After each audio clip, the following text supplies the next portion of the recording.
दो यार दोनों बेकरार, दो अवसरवादी देश जो संकट की घड़ी में एक दूसरे के आंसू पोंछा करते थे, एक दूसरे के कंधे पर सिर रख के रोया करते थे, वर्तमान दौर में बेकारी और बेकरारी दोनों के दौर से गुजर रहे हैं। जी हाँ साथियों, बात हो रही है पाकिस्तान और श्रीलंका की।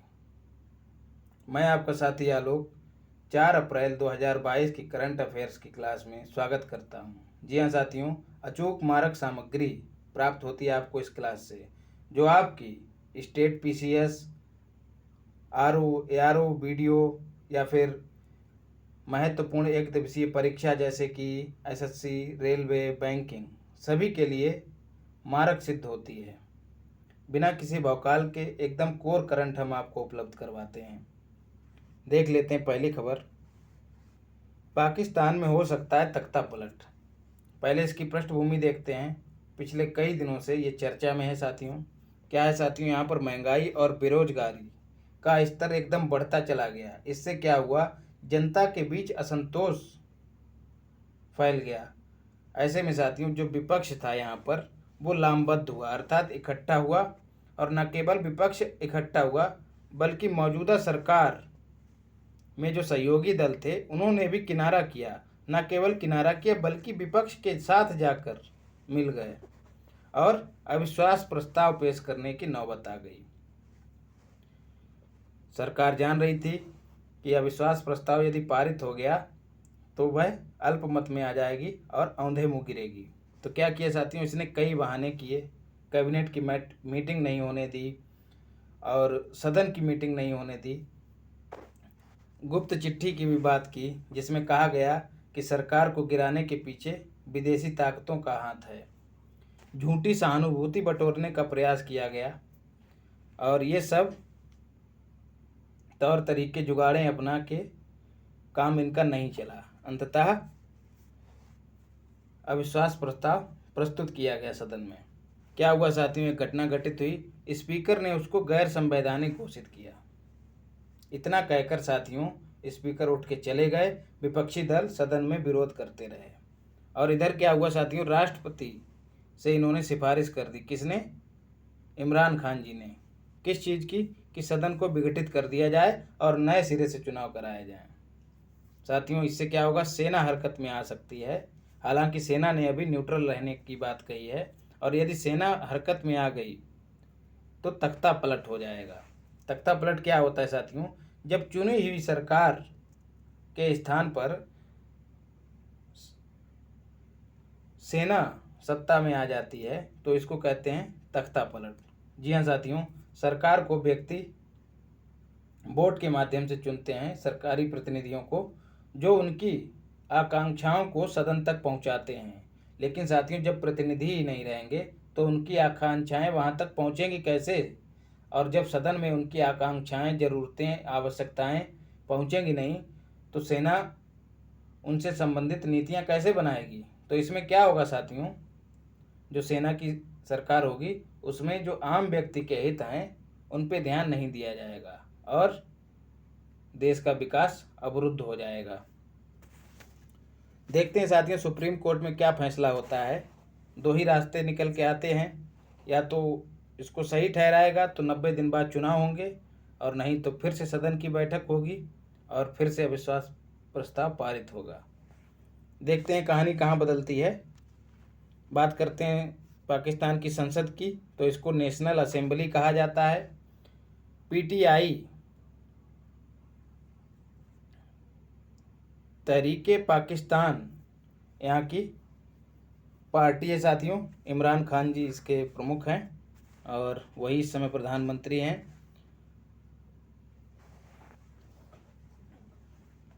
राष्ट्रपति आरिफ अलवी जी हैं और हाल फिलहाल में साथियों एक नियुक्ति हुई है जो बेहद ही महत्वपूर्ण है परीक्षा की दृष्टि से। आयशा मलिक जी, आयशा मलिक जी को यहाँ की पहली महिला न्यायाधीश होने का गौरव प्राप्त हुआ है सुप्रीम कोर्ट में। अगली खबर, श्रीलंका में आपातकाल घोषित कर दिया गया है साथियों। पृष्ठभूमि क्या है साथियों, दरअसल अर्थव्यवस्था जो है श्रीलंका की, वो पर्यटन क्षेत्र पर निर्भर करती है। तकरीबन 1/6 हिस्से में पर्यटन क्षेत्र योगदान करता है अर्थव्यवस्था के। अब दिक्कत क्या है साथियों कि कोविड और रूस यूक्रेन युद्ध के चलते साथियों पर्यटन जो है बुरी तरह से प्रभावित हुआ है। रूस यूक्रेन संकट ने किस तरह से प्रभावित किया है साथियों? ज़्यादातर पर्यटक इन्हीं दो देशों से आते थे, लेकिन वर्तमान में रूस यूक्रेन में न केवल खाने पीने बल्कि जान बचाने के लाले पड़े हुए हैं। तो ऐसे में पर्यटन किसको सूझे? तो क्या हुआ साथियों, जब इनका पर्यटन क्षेत्र एकदम ध्वस्त हो गया तो विदेशी मुद्रा जो आती थी यात्रियों के माध्यम से वो रुक गई और विदेशी मुद्रा की कमी हो गई देश में। तो क्या हुआ, आयात इनका बाधित हो गया।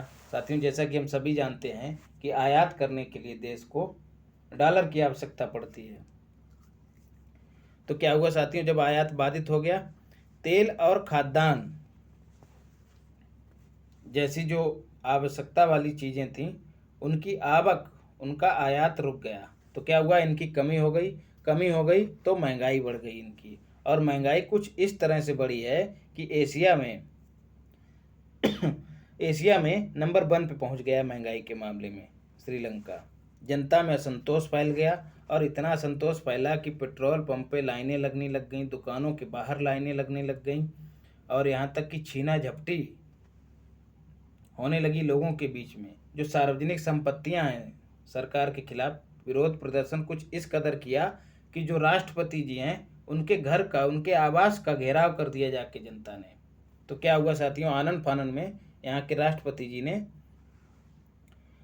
आपातकाल घोषित कर दिया। आपातकाल में क्या होता है साथियों, आपातकाल में व्यक्ति विशेष के अधिकार सीमित कर दिए जाते हैं और शासन प्रशासन के अधिकारों को बढ़ा दिया जाता है। तो अब जब मन चाहे तब गिरफ्तारी और कोई सुनवाई नहीं, एक तरह से रौलट एक्ट जैसी स्थिति पैदा हो जाती है, जैसी अपने यहाँ 1975 में हुई थी। अब बात करते हैं कि समाधान इसका क्या होगा, कोई मदद करेगा इसकी? साथियों सबसे बड़ा पहलू तो ये है कि ये पहले से ही ऋण के बोझ तले दबा हुआ है। फिर भी साथियों भारत और चाइना ने हाथ बढ़ाया है, क्योंकि इन दोनों के हित ज़्यादा इससे प्रभावित होते हैं श्रीलंका से। भारत ने क्या किया है, इसको ऋण देने की तो बात की है, साथ में चावल और डीजल की लगातार आपूर्ति कर रहा है। चाइना ने इसको शर्त के आधार पर ऋण देने की बात कही है। देखते हैं इसकी भी कहानी कहाँ बदलती है। हाल का अपडेट यह है कि यहाँ की कैबिनेट ने इस्तीफा दे दिया है और जो राष्ट्रपति और प्रधानमंत्री जी हैं वो विपक्षी दलों से अपील कर रहे हैं कि मिलकर सरकार बनाइए। राष्ट्रपति बात करते हैं, राष्ट्रपति कौन है? गोटबाया राजपक्षे जी हैं श्रीलंका के, और प्रधानमंत्री महिंदा राजपक्षे। इन दोनों को श्रीलंका का करण अर्जुन कहा जाता है। जी हाँ साथियों, ये दोनों सगे भाई हैं। राजधानी क्या है श्रीलंका की? तो राजधानी है कोलंबो साथियों।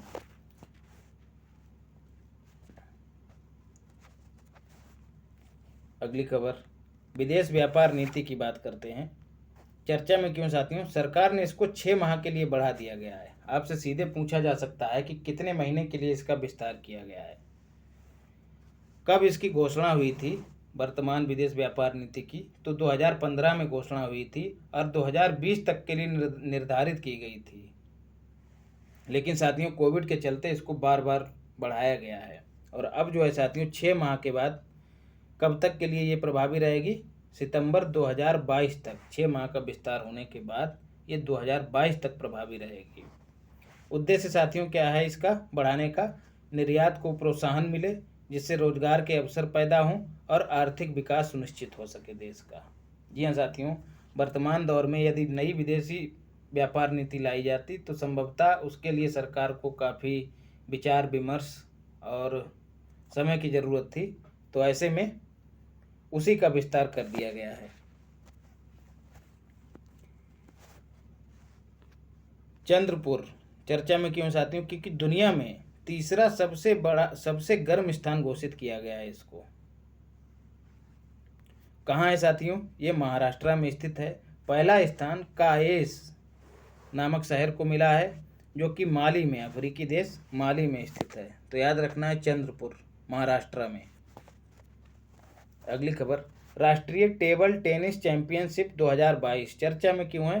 क्योंकि इसकी मेजबानी का गौरव किसको प्राप्त हुआ? गौरव क्या, मेजबानी करने का अवसर मेघालय की राजधानी शिलांग को प्राप्त हुआ है। क्रम इसका याद रखना है, 83वां क्रम है इसका टेबल टेनिस चैंपियनशिप का। आपसे सीधे पूछा जा सकता है कि मेजबानी कौन करेगा, टेबल चैंपियनशिप की मेजबानी 2022 में कौन करेगा? तो याद रखना है शिलांग अर्थात मेघालय। क्रम इतना नहीं पूछा जाएगा, संभावना कम है। आईसीसी महिला क्रिकेट विश्व कप 2022 चर्चा में क्यों है साथियों? हाल ही में फाइनल में ऑस्ट्रेलिया ने जीत हासिल की और किसको हराकर? इंग्लैंड को हराकर। याद रखना है साथियों, काफ़ी दिनों से चल रहा है। कहाँ चल रहा है साथियों? न्यूजीलैंड में चल रहा है, एनएल। इसकी राजधानी विलिंगटन।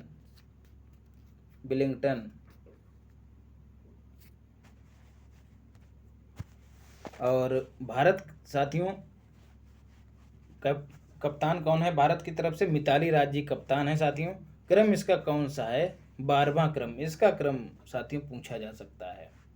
एलिसा हेली जी जो कि ऑस्ट्रेलिया की ही हैं, वर्ल्ड कप फाइनल में सबसे ज़्यादा रन बनाने वाली पहली महिला घोषित हुई हैं, फिर चाहे वो पुरुष हों या फिर राष्ट्रीय स्तर पर हो या फिर अंतर्राष्ट्रीय स्तर पर हो।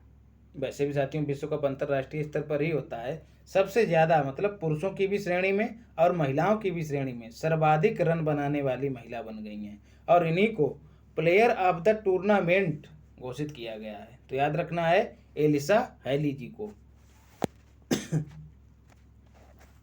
विकास कुमार क्यों चर्चा में साथियों? क्योंकि DMRC Delhi metro railway corporation का इनको प्रबंध निदेशक बनाया गया है।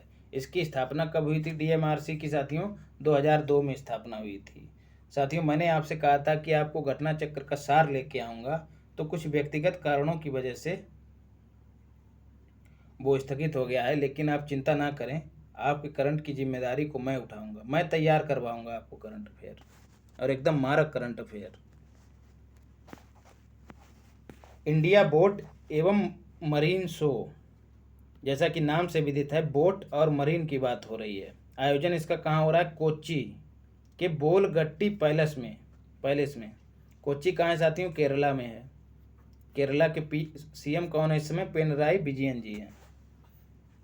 तो क्या है साथियों इसमें? नाव एवं समुद्री उद्योग की ये प्रदर्शनी है साथियों। समुद्र में इस्तेमाल होने वाली जो भी चीज़ें हैं, स्टीमर हो गए, नाव हो गए और जो छोटे छोटे उपकरण हैं, उन सब की प्रदर्शनी लगी है साथियों। कहाँ?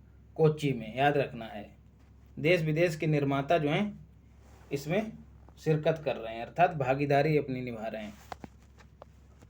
अगली खबर, CMIE centre for monitoring Indian economy ने साथियों हाल ही में रिपोर्ट जारी की है, इसी वजह से ये चर्चा में रही है।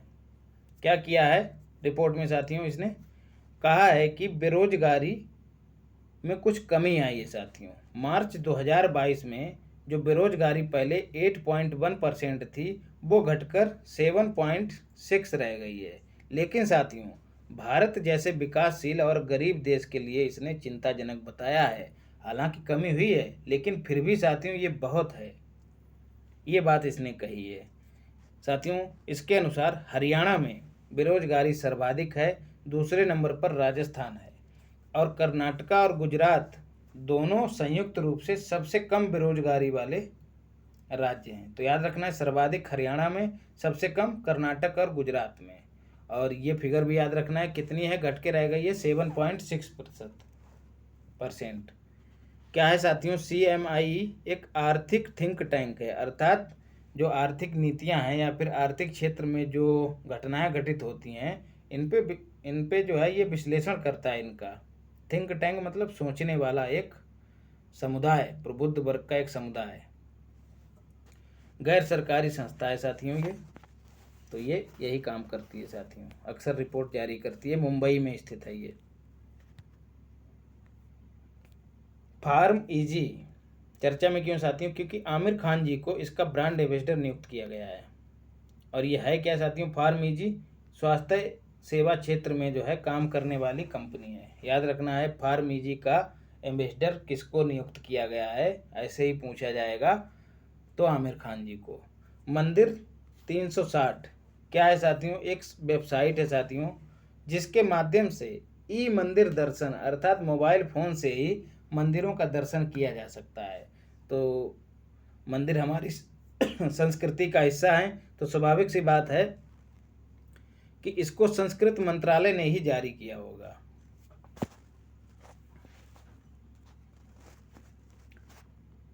अगली खबर, ऑपरेशन उपलब्ध क्या है साथियों, एक रेलवे का ऑपरेशन है। चर्चा में क्यों रहा है साथियों, क्योंकि इसने एक रिकॉर्ड बनाया है। किस क्षेत्र में साथियों, क्योंकि इसका उद्देश्य था कि अवैध टिकटिंग जो दलाल हैं, जो स्टेशन पे टिकट काटते हैं अवैध, उनकी गिरफ्तारी करना। तो साथियों एक बड़ी संख्या में इनकी गिरफ्तारी की गई है, इसीलिए ये चर्चा में रहा है। कब साथियों शुरू हुआ था, तो मार्च 2022 में शुरू हुआ था। ये नहीं पूछा जाएगा, आपसे यही पूछा जाएगा कि ऑपरेशन उपलब्ध किसके द्वारा चलाया गया अभियान है, ऑपरेशन है, या फिर इसका उद्देश्य क्या है। दो सवाल बन सकते हैं आपसे। क्रंच टाइम साथियों, किताब का नाम तो बड़ा है, ये एक किताब है साथियों, लेकिन उसका टाइटल जो मुख्य है वही लेके आया हूँ आपके लिए। साथियों मैं किताबों के साथ यही करता हूँ, जो मुख्य शब्द रहे उसी को याद कर लीजिए, क्योंकि इनके नाम बड़ा लंबे लंबे होते हैं, तो हमारे लिए उनका कोई अर्थ तो होता नहीं है साथियों, केवल एग्ज़ाम क्वालिफाई करना है। हाँ, कोई ज़्यादा अट्रैक्टिव किताब है या किसी महान विभूति ने लिखी है, महान व्यक्ति ने लिखी है, तो उसको तो याद करना ही करना है। तो साथियों क्या है, ये एक बुक है साथियों, लेखक कौन है याद रख लेना है इनको, राम चेलैया जी, श्री राम चेलैया जी। विमोचन इसका किसने किया है, मीनाक्षी लेखी, जो संस्कृत राज्य मंत्री हैं मीनाक्षी लेखी जी ने इसका विमोचन किया है। क्या है साथियों,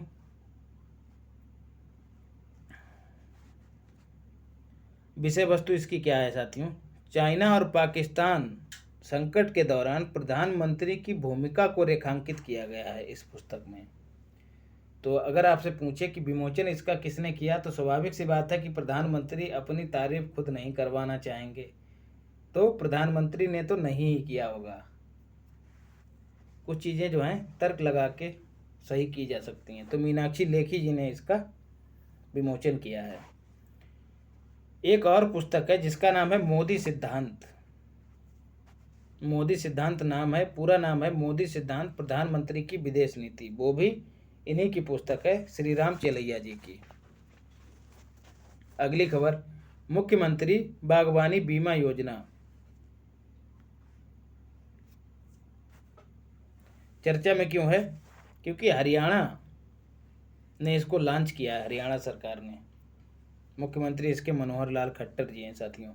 उद्देश्य क्या है, प्रतिकूल मौसम और प्राकृतिक आपदा के दौरान जो किसानों का होने वाला नुकसान है उसको कम करना या फिर उसकी भरपाई करना, कैसे, धनराशि प्रदान करके बीमा के माध्यम से। प्रावधान क्या है साथियों, बागवानी फसलों में साथियों सब्जी और मसाले आते हैं और फल की कृषि आती है।